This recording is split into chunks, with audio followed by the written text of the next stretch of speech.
दर्शक नमस्ते प्रिय मित्रहरू, अहिले तपाईले देखिरहनु भएको सुन्दर यो क्यामेराले कैद गरेको सुन्दर दृश्य हो ताप्लेजुङ जिल्ला सिदिङमा गाउँपालिका वार्ड नम्बर 7 सुनौलो अम्बटार बस्ती। यिनै सुन्दर अम्बटार बस्तीमाथि पर्यटकीय स्थल चमेरो गुफा छ।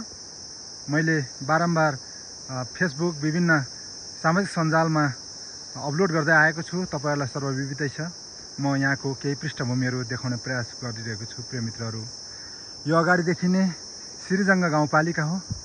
यसै गरी यो चाहिँ श्रीजङ्गा गाउँपालिका वार्ड नम्बर 7 अनि यो डाँडाको अन्तिममा देखिएको पाथिभरा मन्दिर यसै डाँडामा छ।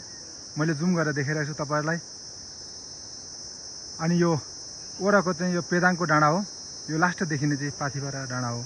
प्रिय मित्रहरू, अति नै मनमोहक दृश्य, अति नै पहाडी भूभाग।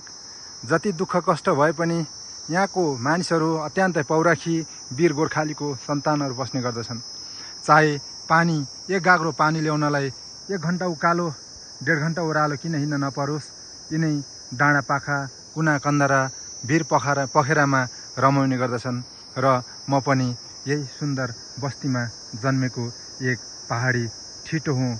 एउटा पहरामा फुलेको फुल जस्तो पहरामा हिमालमा रहेको यार्स गुम्बा जस्तै यहाँ विभिन्न व्यक्तिहरू रमाएर बसिरहेको छ। प्रिय मित्रहरू, कस्तो लाग्यो तपाईहरुलाई यहाँको दृश्य हेरेर कमेन्ट गर्नुहोला।